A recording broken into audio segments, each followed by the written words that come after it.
Oxon 3 Comunicación Natural. Toyota.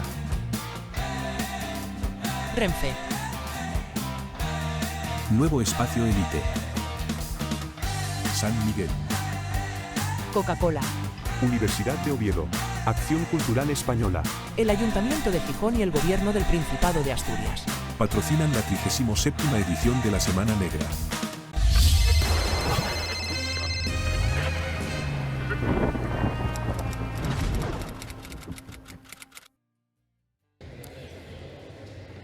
Hola, buenas tardes.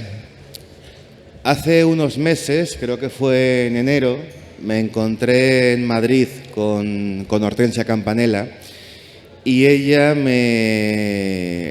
charlando de varias cosas, me dijo o me recordó que este año se cumplían 30 años del fallecimiento de Juan Carlos Onetti en Madrid, en la última casa que ocupó en Avenida de América 45, y nos planteamos mutuamente por qué no aprovechábamos la efeméride para hacer un homenaje, un recordatorio de Onetti. Así que hemos armado esta mesa para rendir homenaje a quien fue uno de los grandes maestros de la literatura en lengua española, inspiración de muchos lectores, deleite de muchos escritores, y para ello hemos reunido este elenco en el que la máxima estrella es la propia Hortensia, la mayor experta mundial en Juan Carlos Onetti. Ella fue la responsable de la edición de las obras completas del uruguayo canónicas que publicó en España Galaxia Gutenberg hace ya unos 15 años, algo más. Entre el 7 y el 9. Además, ella es periodista, es gestora cultural, preside la Fundación Mario Benedetti, conoció personalmente a Onetti, lo trató, lo entrevistó en su domicilio madrileño y publicó hace unos meses en el Periódico de España un artículo muy bello que se titulaba El otro Onetti, y es el que ha dado nombre a esta mesa. Junto a ella está Rafael Massa, escritor uruguayo y devoto también de Juan Carlos Onetti, compatriota y devoto de Juan Carlos Onetti, y en el extremo derecho de la mesa, como no podía ser menos, no jodas, está Ángel de la Calle, director emérito de este festival y además gran lector y gran admirador de Juan Carlos Onetti, como demuestra el montón de libros que ha puesto primeras aquí. ediciones españolas, él tiene las de 10 años antes, pero uruguayas. Que se vea que no soy nuevo en esto. Con la única total intención de humillarnos a los demás y fardar de su biblioteca. Así que yo estoy aquí únicamente para animarlos a que hablen, porque los uruguayos son de tendencia melancólica y de esta manera los voy incitando a que dialoguen. Y sin más les voy a dar la palabra para que ellos vayan contando. Como emérito recién llegado de Abu Dhabi, voy a empezar yo diciendo además que bueno, estando Hortensia aquí, algo teníamos que hacer porque va a hablar además de Onetti, y estuvimos rebuscando por las bodegas de la Semana Negra. Las bodegas son donde se meten los libros, no penséis que es. Y encontramos que nos quedaban algunos ejemplares del libro que tuvo la enorme generosidad de cedernos en su año Hortensia, donde entrevista a Onetti, por cierto. Así es que estuvimos rebuscando y encontramos algunos que evidentemente pensamos regalaros. No sabemos de qué forma, pues no sé si habrá para todos. Los que ya lo tengáis, uno por familia, no vengáis a coger otro para mandárselo a un primo de Cuenca que nunca existe. Así es que al final, si te parece bien, Hortensia, los que tenemos ahí, que no serán muchos, pero 20 o así, los regalamos de alguna manera. Y además os lo firmará. Y además os lo firmará con la entrevista no solo a Onetti, pero también a Onetti. Yo quería simplemente, aparte de que quería estar para que vieseis que yo ya venía de lejos en esto, para mí los libros son, y supongo que para vosotros también, ¿no? Son como una autobiografía. Sé dónde leí cada libro: Madrid, vestido de caqui y con un fusil encima, todos así, ¿no? Hasta el último que me compré, que fue el de los cuentos, ¿no? Para mí siempre Onetti ha sido, como escritor, muy seguido y muy intentado meterme en ese mundo que de Santa María que él creó con esos personajes, como en El astillero, que siempre contando como la desestructuración de algo, ¿no? Pero vosotros que lo conocisteis, ¿cómo era Onetti? Bueno, antes que nada quiero agradecer, antes de hablar de Onetti, quiero agradecer porque para mí es muy importante, muy emocionante que la Semana Negra, además de traernos a escritores como Daniel, como Martín, como tanta gente que está escribiendo ahora, ha decidido honrar, recordar a escritores mayores del pasado, como Machado, como Cortázar y como nuestro Onetti. Yo quiero agradecerlo como lectora, por supuesto, pero quiero agradecerlo como uruguaya, porque es nuestro clásico mayor. Quiero agradecerlo como española, porque España lo arrancó de la cárcel a Onetti cuando la dictadura decidió que ser jurado de un premio de cuentos era un motivo suficiente para meterlo en la cárcel en el año 73.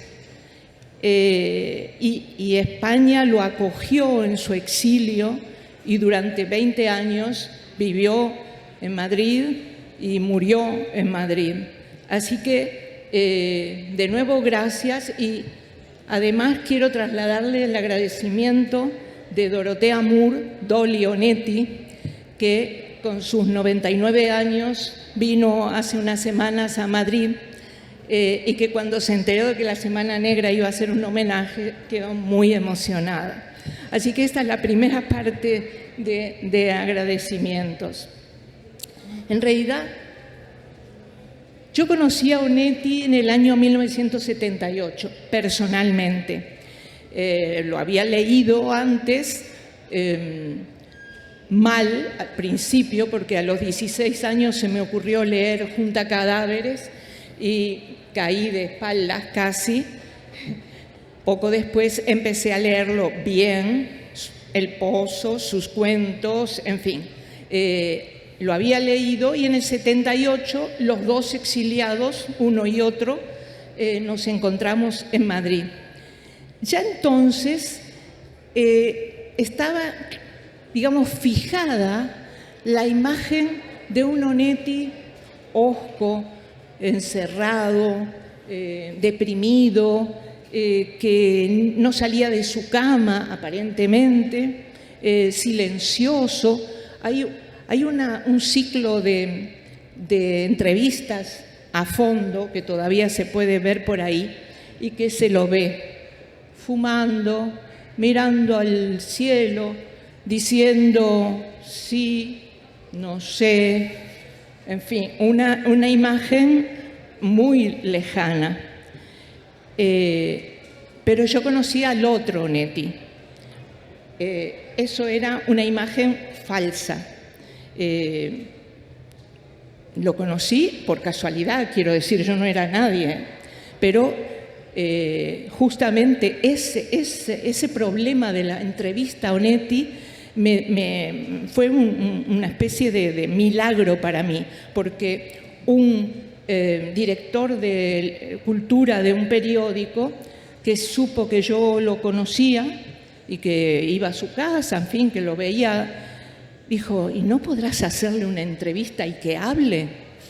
Y efectivamente habló, y habló el resto de los 20 años. Tengo una caja llena de cassette con él hablando. ¿Y por qué era ese cambio?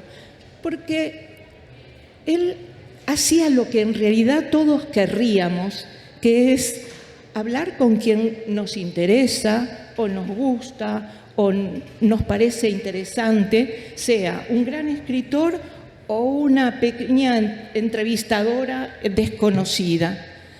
Y no quería hablar de su gran obra, quería hablar de la vida. Era un tipo lleno de curiosidad por el mundo. No estaba aislado, metido en su cama. No, leía todo lo que caía en sus manos. Y por cierto, ahí me enteré que desde pequeñito hizo eso.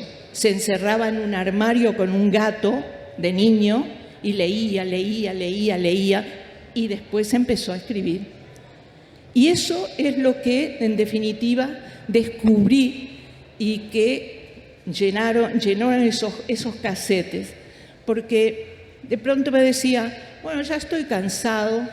¿Qué leías de niña? Y yo decía, bueno, Salgari. Salgari. Y empezaba a hablarme de los personajes de Salgari y se entretenía con eso. Y, claro, él no quería una entrevista sobre la importancia del personaje en su obra tal y cual. Él quería hablar. Y hay un momento en que deja de querer hablar, me voy a mi casa. Y a los 3 días me llama Dolly y me dice, Juan tiene ganas de hablar. Agarraba mi grabadora e iba y hablábamos. Así que ese es el otro Onetti, es un Onetti lleno de humor. Fíjense, la primera novela que él escribe, en realidad la escribe a los 20 años, pero como él no era un profesional de la escritura, digamos, su profesión era el periodismo, ahí sí tenía que ser muy ordenado, pero a los 20 años escribe un texto que lo pierde y 9 años después lo rehace y es El Pozo, su primera novela, El Pozo. Y ese Pozo, que siempre tuvo problemas para publicar, para que le publicaran sus libros, lo hace un grupo de amigos y en la portada tiene un Picasso, firmado Picasso. Ahí está su humor, era una falsificación. O sea, una broma, una de las tantas bromas que él hizo a lo largo de su vida. A pesar de todo, la imagen de Onetti metido en su cama es la que aparece por ahí, es la que constantemente, hoy mismo en internet leía que alguien dijo que estaba enfermo en su casa todo el tiempo, en su cama todo el tiempo. Bueno, eso fue los últimos 3 años de su vida. Antes yo lo conocía de pie, saliendo, en vacaciones, yendo a la Costa Brava o al Escorial. Obviamente, cuando se ponía a leer, le pasaba lo mismo que a muchos nos pasa, que preferimos estar tirados en la cama o en un sofá leyendo y escribiendo. Eso es cierto. Él le gustaba escribir en la cama, recostado, no metido. Y por lo tanto, como estaba sobre el codo derecho, se le fue aplanando el codo, porque siempre estaba sobre el codo derecho. Ya que estamos hablando de literatura negra, ustedes saben que a él le encantaba la literatura negra, desde los clásicos, por supuesto, hasta cualquier novela. Y como era omnívoro, leyendo, Dolly, tanto en Uruguay como en Madrid, llevaba unas maletas, unos bolsos llenos de libros, un poco al peso. Y él leía, y muchas veces eran ediciones muy baratitas, sobre su codo, y tenía al lado de la cama una papelera y leía sacando las páginas y dejándolas caer en la papelera. Era también yo decía, hoy le decía a mi hijo, es como una performance verlo a él leer una novela dejando caer las páginas y terminaba el libro sin páginas, claro. Era también como una manera de bromear. Él siempre estaba escribiendo notitas en broma, jugando, porque para él también la escritura, por más densa, por más oscura que parezca, y que lo es una manera de jugar con los personajes, con las palabras, con las imaginaciones que provenían, yo diría, no de la nada, sino de su experiencia. Bueno, él tuvo una vida como muy intensa, tanto en Montevideo como en Buenos Aires, como periodista, una vida amorosa muy intensa. En 1950 ya se había casado 4 veces y tenía numerosas aventuras amorosas. Y en esa vida bohemia, nocturna, conocía muchos personajes, y nosotros podemos reconocer en los personajes de literatura muchos de la gente que él había conocido fragmentariamente, los reinterpretaba, a veces muy literalmente. Por ejemplo, en la vida breve, de pronto aparece una violinista. Bueno, ya sabemos, la violinista era Dolly. Él acababa de conocer a esta muchachita que era música, violinista, y está dentro de su novela mayor, que ya sabemos es La vida breve, la que crea el mundo especial de Santa María. O sea que ese otro Onetti que una y otra vez quiero que se conozca, aparece no solo como persona para aquellos que lo conocieron, sino que en su obra también aparece su curiosidad universal, aparece su interés por el mundo.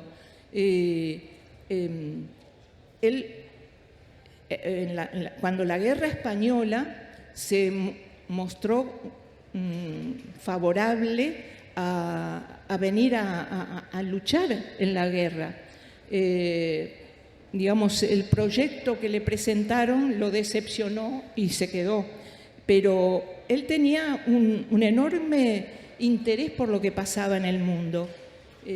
Recuerdo que en cierto momento, pero fíjense, años 80, 90, él me dijo: yo estoy siempre con los débiles.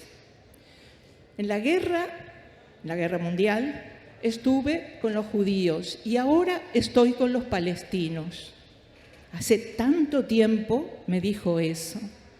Y de la misma manera encontramos que en su tercera novela, Para esta noche, él se basa en una anécdota que le contaron 2 anarquistas, uno español y otro italiano, de cómo fue el terrible final de la guerra civil en Valencia.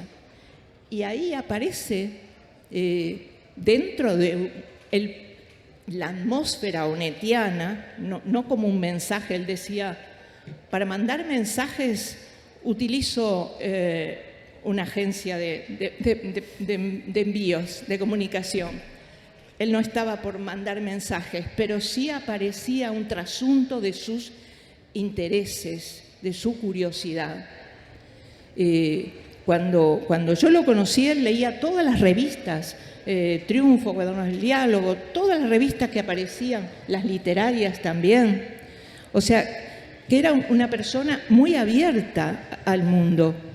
Incluso se dice, no hay política en la obra de Onetti, pero sí que lo hay. Lo único que hecho de un modo inteligente y literario. Supongo que Rafael nos hablará un poco más de estas cosas. Yo creo, por ir terminando, porque me parece que ya me he pasado. Puedes hablar lo que quieras. Nada. Yo quiero recordarles que esto último, lo primero que dije con respecto a la atención, a la acogida que le dio España, que él llegó a Madrid con 65 años. Exiliarse con 65 años es muy duro. Había mucha gente a su alrededor afectuosa y que lo ayudaron mucho, pero le provocó una sequedad creativa en que estuvo 4 años sin poder escribir ni una letra. Afortunadamente, justamente cuando yo lo conocí, ya estaba saliendo de esos 4 años de sequedad y escribió ni más ni menos que Dejemos hablar al viento, que es una novela que fue premio de la crítica en esa época, esa misma, que se presentó en Madrid. Y a partir de ahí siguió escribiendo cuentos, escribió 2 novelas más muy importantes y escribió mucho periodismo, porque él, aunque definía claramente una cosa es el periodismo y otra cosa es la ficción, había sido periodista desde la adolescencia. Lo primero que él escribía, unos pequeños cuentos a lo Knut Hamsun, el narrador noruego, por eso el hermano lo llamaba Canutito con K, pero lo primero que escribió de verdad con compañeros adolescentes fue periodismo. Las Tijeras de Colón se llamó una serie de revistas. Y después trabajó en agencias de noticias, Reuters, en Buenos Aires, en Montevideo, y en España escribió para EFE un artículo mensual, Confesiones de un lector, se llamaron muchos de esos artículos, y en los cuales se nota sus inquietudes a los 75, a los 80, a los 83 años. Cuando en el año 80 España le concede el premio Cervantes, él en su discurso de aceptación dice que agradece la sobrevida que le dio España, que él cuando salió de Uruguay pensaba que se había terminado todo y que no podría escribir ni una letra más, y que fue esa acogida de España la que lo hizo volver a escribir. Y el premio Cervantes es simbólicamente, la coronación de eso. Después de eso siguió escribiendo. Siguió escribiendo porque él decía, vivo porque escribo. Y si uno lee con atención su última novela, Cuando ya no importe, se ve como una especie de testamento. Ahí termina su obra y al año siguiente muere. Lectura, escritura, vida en Onetti es una sola, pero no desde un punto de vista pesimista, negro, aun cuando obviamente él decía algo que es muy real. Él decía, nacemos condenados a muerte. ¿Quién dice que es mentira? Es real. Claro, tenerlo presente todo el tiempo es un poco deprimente, pero es real, es real. O sea que en ese sentido creo que meternos en la obra de Onetti es reconocer la vida misma, con sus tristezas, sus plenitudes, sus sueños, la fuerza mágica del amor, que para él fue tan importante. Y bueno, y me quedo aquí de nuevo agradeciéndoles a todos ustedes que estén presentes y que lean a Onetti, que es el mejor homenaje que le podemos hacer, leerlo. Gracias.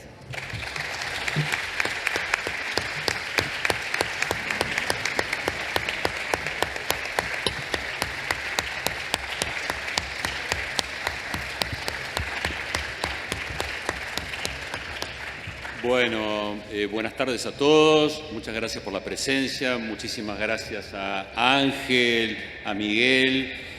Claro, hablar de Onetti después de Hortensia es una situación desventajosa, pero trataremos de hacer lo nuestro. Yo no conocí a Onetti, soy un gran admirador de su obra, la he leído para atrás y para adelante múltiples veces. Desde ya les recomiendo el trabajo que hizo de edición de las obras Hortensia, maravilloso. Pero claro, tomo las palabras, no nos comunicamos antes con Hortensia, pero el mensaje final de Hortensia es con lo que yo voy a comenzar, ¿sí? Porque cuando me puse a pensar de qué podía hablar, ¿sí? Para un escritor uruguayo hablar de Onetti es una carga, créanme, es una carga. ¿Qué dice Hortensia cuando termina? Dice que el mayor homenaje que le podemos hacer es leerlo. ¿Sí? Entonces, lo que yo les voy a proponer y lo que pensé que me parecía que podía ser un aporte, ya que estamos en un ámbito donde se habla de la novela negra, ¿sí? Es proponerles la lectura de Onetti para quienes no lo han leído y la relectura para los que ya lo hayan leído, pero en clave de novela negra. Evidentemente, Onetti no fue un escritor de género, pero por algunas cuestiones que vamos a ir desarrollando, quédense tranquilos que no voy a leer todo esto, pero bueno, es una guía que tengo, ¿sí? De alguna manera, Onetti es deudor de ese género, ¿sí? No solamente por el contenido de alguna de sus obras, ¿sí? Sino básicamente porque Onetti, como ya fue dicho, fue un gran lector de novelas policiales, de todo tipo de novelas policiales, como muy bien citó Hortensia. E incluso yo le comentaba a Ángel, yo personalmente, para que vean el grado de adhesión que tengo el privilegio que me ha llevado muchos años de tener todas sus obras completas, pero en las ediciones originales, ¿sí?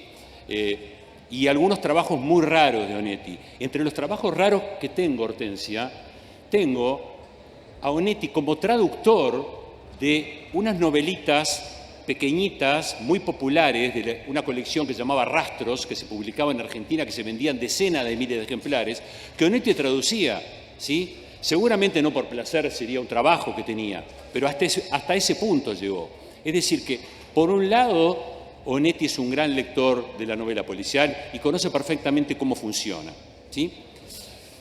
Por otro lado, todo gran escritor es también un gran lector y más que un gran lector es un buen lector.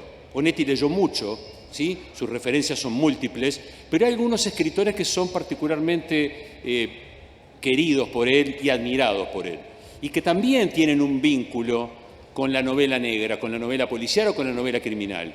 Una gran referencia de Onetti es William Faulkner, ¿sí? Él lo ha confesado en múltiples entrevistas. Y yo creo, no yo, sino la crítica literaria, la academia, que si uno tuviera que elegir el top 10 o el top 5 o cualquiera, seleccionar las mejores novelas negras, hay que leer Santuario de William Faulkner, ¿sí? Es una gran novela negra, ¿sí? Que está muy emparentada con algo que hace Onetti. Si uno lee Santuario, que es una novela de unas 300 páginas, tiene un aspecto muy particular esa novela, y es que el crimen, que es el centro del relato, prácticamente no está descrito. Es decir, uno comienza a leer, se sabe. Onetti decía algo genial de Faulkner, ¿no? Decía que muchas veces uno no entiende lo que está leyendo, ¿sí? Pero tiene la sensación de que lo que pasa es terrible, y es lo que nos pasa, ¿sí? Bueno, en Santuario lo que pasa es terrible, pero Faulkner, que era un escritor maravilloso, en ese caso el crimen aparece absolutamente velado. Uno tiene que leerla, yo la he leído muchas veces, para desentrañar realmente qué es lo que ha pasado. ¿Y saben qué? No está. No está. Y sin embargo uno la devora la novela. Bueno, ahí hay una de las claves para leer a Onetti, la repetición en clave de novela negra.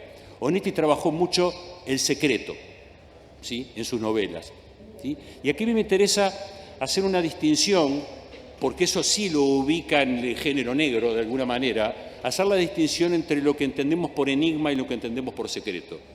La novela clásica, policial, la novela a la inglesa, trabaja el enigma, ¿sí? ¿En qué sentido? En el sentido que el enigma ha sido construido para ser develado, ¿sí?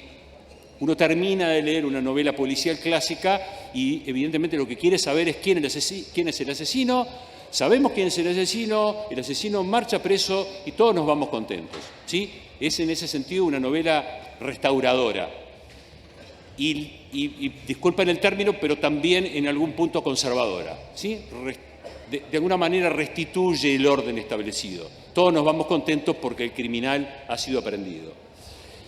En la novela negra eso no ocurre, y justamente es una de las características, la dualidad, la ambigüedad, ¿sí? La ley, ¿sí?, y la administración de la ley no está clara y lo que hay son juegos de poder y por tanto muchísimas cosas terminan no develándose o terminan siendo confusas, ¿sí? En ese sentido, Onetti, que leyó mucha novela negra, toma eso para sus trabajos. Entonces, eso por un lado, ¿sí? Por otro lado, si uno lee la obra completa de Onetti, ¿sí?, fue maestro en todo, fue maestro en el cuento, pero cultivó eso sí, un género, que es el género de la novela breve, ¿sí?, que es muy particular. Novela breve, hablamos de una novela de 80, 100 páginas, ¿sí? ¿Cuál es la característica principal de la novela breve? Y justamente por su extensión, el secreto, lo que no se narra, ¿sí? Ese es el aspecto central. Las novelas breves giran en términos generales, independientemente de la temática, ¿sí?, giran alrededor de misterios o secretos que no se narran. El secreto permanece. Y entonces ahí empezamos a encontrar varios ejemplos, digamos, ¿no?, de novelas que ahora... Y me voy a permitir citarles algunos ejemplos porque mi intención, como dijo Hortensia, es que lo lean. Y los que lo leyeron que lo vuelvan a leer. Pero quizás, desde mi humilde aporte, que a ver, no es personal sobre esto, ha escrito Ricardo Piglia, ha escrito Josefina Ludman, ha escrito mucha gente, o sea, no es una invención mía la vinculación de Onetti con el policial. Yo simplemente lo que hice fue ponerme a estudiar y recopilar material para presentárselos a ustedes, ¿sí? Entonces, Onetti de alguna manera toma esa estructura, ¿sí? Omar Prego, que era un amigo de Onetti, que seguramente Hortensia conoció, es un escritor uruguayo, un crítico, fue amigo de Onetti, hablaba de Onetti y la contranovela policial, ¿sí? Josefina Ludmer, una académica argentina que tiene un muy buen libro sobre la obra de Onetti, también escribió sobre Onetti y el policial. Y yo les voy a leer, no voy a leer muchas cosas, pero hay algunas cosas que me gusta leerlas porque son tan precisas que si yo trato de repetirlas, seguramente me voy a equivocar. Decía Josefina Ludmer en un artículo breve sobre Onetti y la novela policial, lo pueden buscar, está disponible, ¿sí? Decía, los textos de Onetti son formados por el proceso de lectura de la novela policial, pero en donde la función del detective debe ser asumida por el lector. Atenti, porque de eso vamos a ver algún ejemplo. Onetti toma del policial solo el centro, prescindiendo de la tradicional apertura signada por el quiebre de alguna regla moral o legal básica, ¿sí? Un asesinato, una estafa. Pero también prescinde del cierre, cuando la revelación o solución final restaura el orden. En ese sentido es que Onetti toma la estructura del policial y más aún del policial negro, digamos. ¿De acuerdo? Una gran referencia de Onetti es Faulkner. Otra gran referencia por quien tuvo mucha admiración es un escritor argentino que quizá alguno conozca, se llama Roberto Arlt, ¿sí? Un escritor devaluado en su momento, escribía él, era cronista policial, ¿sí? escribió mucho durante esos años, Onetti lo admiraba mucho, es una referencia para él, no es un académico, no tiene el barroquismo, ni la profundidad, ni la espesura de Faulkner. Roberto Art trata en su literatura el mundo de los marginados, el mundo de los frikis, ¿sí? Y una de sus novelas más conocidas se llama Los Siete Locos, también se las recomiendo, ¿sí? Es una conspiración de una banda de dementes que intentan hacer una revolución, que en definitiva lo que quieren es de dinamitar todo, porque en realidad no conocen muy bien el propósito. El asunto es que aquello vaya por donde tenga que ir, ¿sí? Entonces, ahí hay también dos referencias. Roberto Art era cronista policial del diario Crítica. Onetti publica sus primeros cuentos en ese diario. Ese diario marcó un antes y un después. Estamos hablando de Buenos Aires, estamos hablando de la Argentina. Onetti, como decía Hortensia, pasó 2 periodos de su vida, un periodo corto en los años 30 en Buenos Aires y después un periodo muy extenso que va del 40 al 50 y pico en Buenos Aires. Bueno, en ese primer periodo es que él traba relación con Roberto Art, con La Noche, con las redacciones de diarios, ¿sí? Con ese ambiente, digamos, y es también de ahí de donde él se nutre, digamos, y de su gran admiración. Hay una anécdota que no voy a relatar ahora, muy divertida, de cuando se conocieron Onetti y Roberto Art, que también es bastante famosa y muy divertida. Onetti era muy divertido, como dice Hortensia, ¿sí? Lo que pasa que bajaba lo que pasa es que le bajaba el telón, ¿sí? Pero el sarcasmo y la ironía que trasunta en sus entrevistas es maravilloso, ¿sí?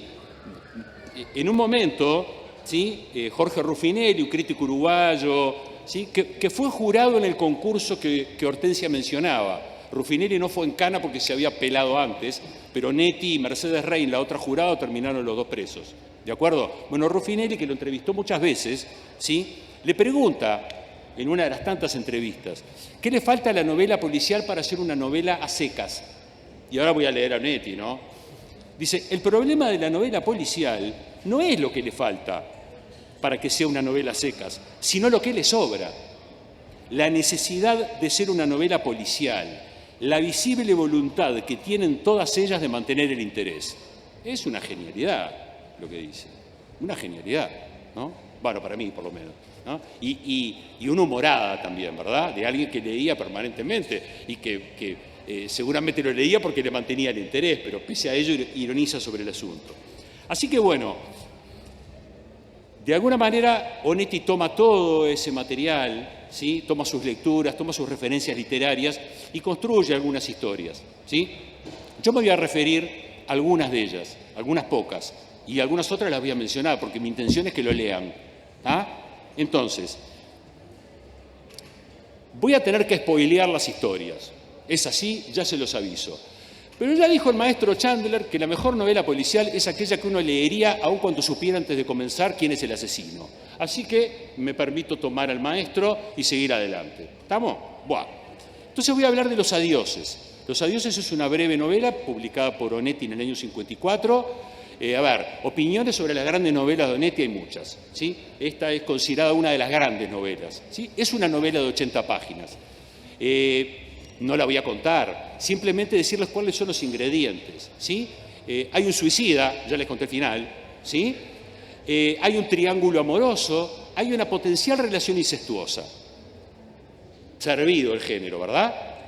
Ahora, claro, todo está contado por un testigo que ha visto algunas cosas. Cuenta lo que ve, pero a la vez cuenta lo que le contaron que otros vieron. Y lo que no le contaron ni vio él, lo supone. Y con eso arma una historia. De tal manera que uno va leyendo y la historia empieza a cerrar, uno empieza a convencerse de que viene y todo empieza a encajar. Claro, en las últimas 2 páginas, el narrador, y por tanto Onetti, hay una pequeña trampilla ahí, hace aparecer un par de cartas. Bueno, cuando aparecen esas 2 cartas, toda la construcción del relato se cae a pedazos, digamos, ¿sí? Pero no conforme con eso, las cartas tampoco terminan explicando. Y de alguna manera en Los Adioses, el investigador es el lector. Y hay, yo diría, hasta 3 posibles soluciones.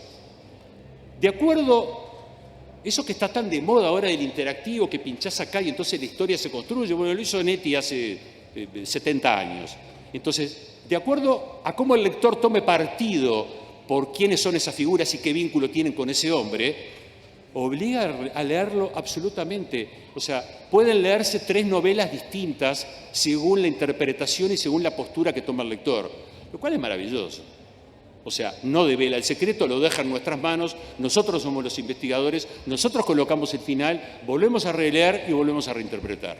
Entonces, si no la leyeron, léanla. Y los que la leyeron, léanla de vuelta, a ver si por ahí encuentran alguna pista al respecto. Una cita, por lo menos una cita más. ¿Tengo tiempo? ¿Sí? ¿Estoy bien? Sí.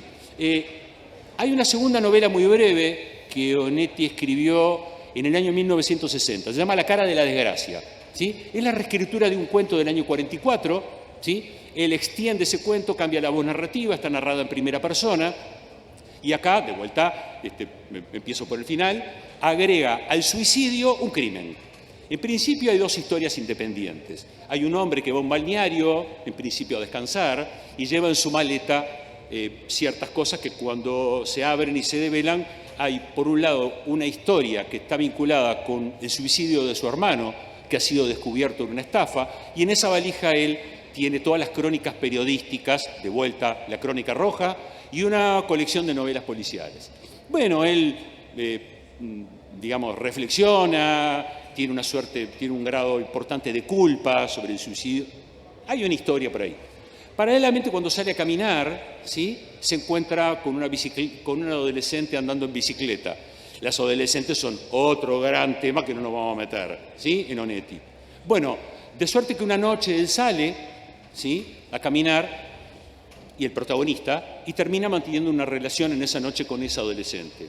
Llega la mañana, la adolescente aparece muerta, llega la policía, ¿sí?, el narrador confiesa ser el autor del crimen. Dicho así, uno dice, el tema está resuelto. Sí, porque lo cuento yo. Cuando leen La cara de la desgracia y leen la manera en que la narra Onetti, nada queda claro. Hay una confesión, pero esa confesión es dudosa, ¿sí? De vuelta el secreto, de vuelta el misterio no develado. Entonces,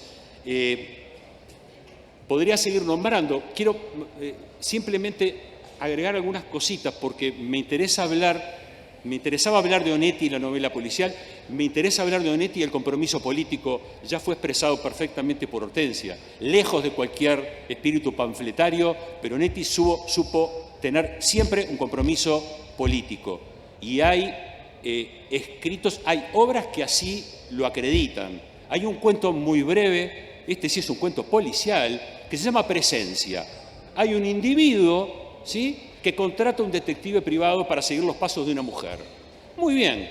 Ahora resulta que el individuo sabe que el detective es un farsante y que los informes que le va a presentar periódicamente son falsos.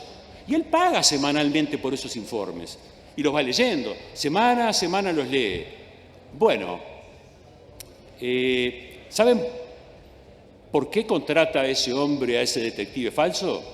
Para mantener a esa mujer viva, ¿sí?, para que esté viva en el relato, para que esté viva en la literatura. Porque en la última línea, ¿saben de qué nos enteramos? Que la mujer está desaparecida. Maravilloso. Solo a Onetti se le puede ocurrir esa idea, ¿no? De vuelta a la falsedad, de vuelta a la oscuridad.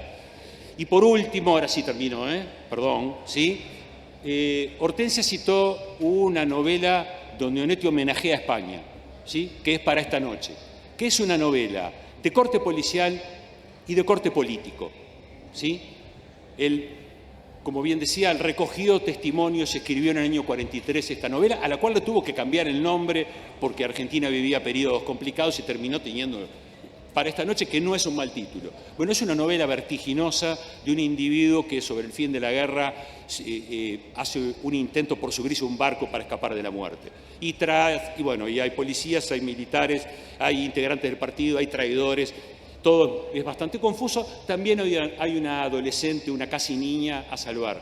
Y yo voy a terminar leyendo el prólogo de esa novela porque es maravilloso. Y ya se los leo y no los molesto más. para esta noche. Dice así el prólogo. De él mismo. De Onetti. Sí, el prólogo de Onetti. Sí, de para esta noche. Dice, claro, sí, gracias. El prólogo lo escribió Onetti. ¿No? Dice, en muchas partes del mundo había gente defendiendo con su cuerpo diversas convicciones del autor de esta novela en 1942, cuando fue escrita.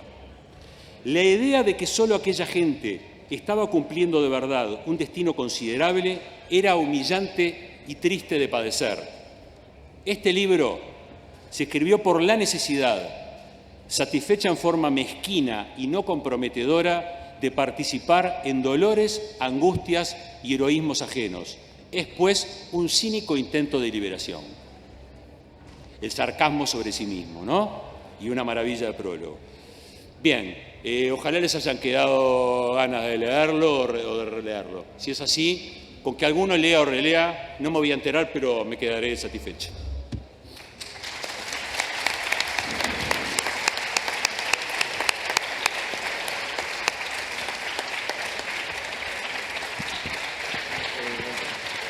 Bueno, yo quería una única cuestión que fuerais muy rápidos contestando, porque no tenemos ya casi tiempo.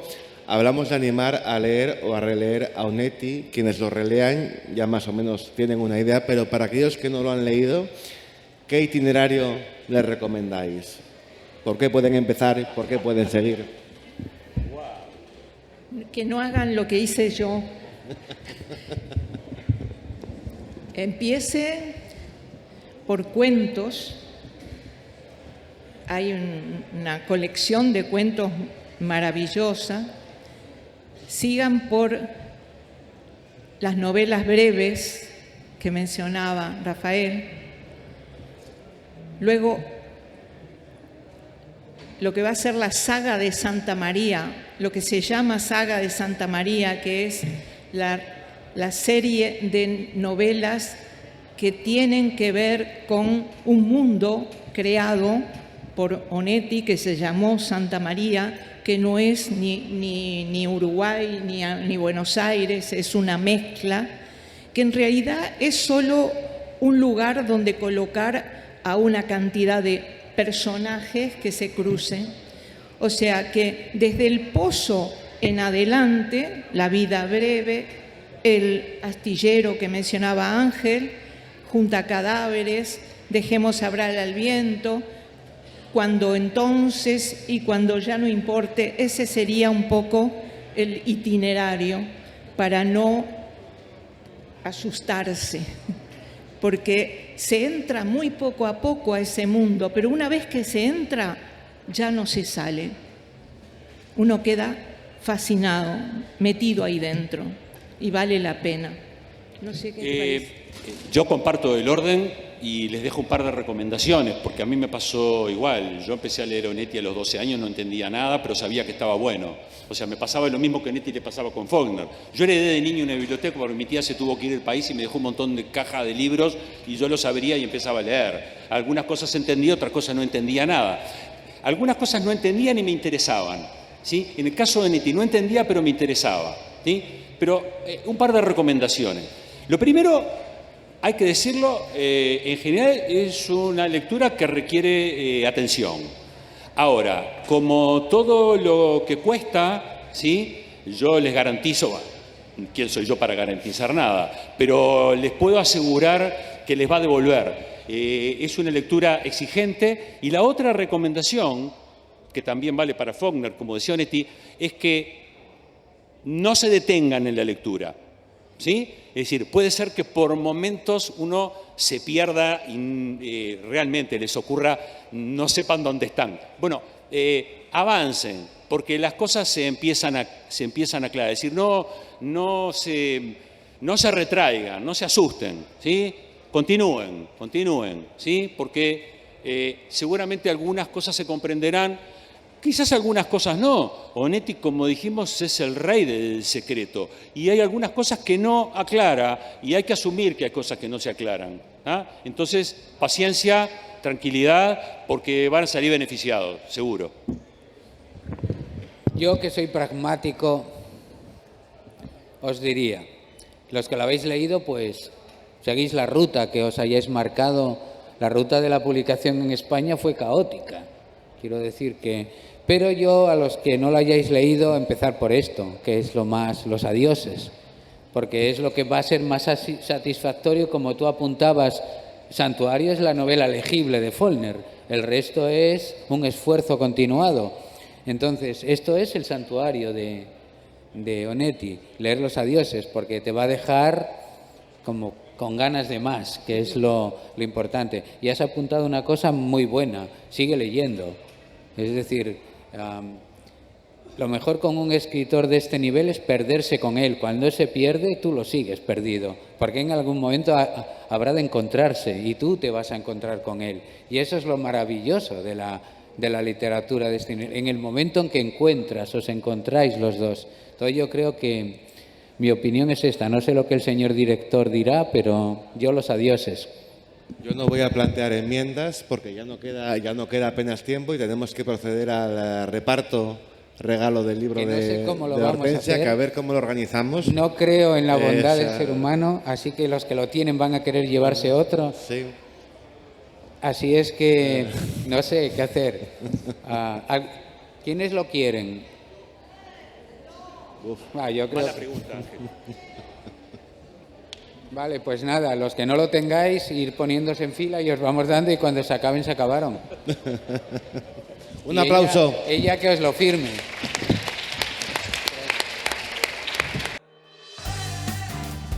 Oxon 3 Comunicación Natural. Toyota. Renfe. Nuevo Espacio Elite. San Miguel. Coca-Cola. Universidad de Oviedo. Acción Cultural Española. El Ayuntamiento de Gijón y el Gobierno del Principado de Asturias. Patrocinan la 37ª edición de la Semana Negra.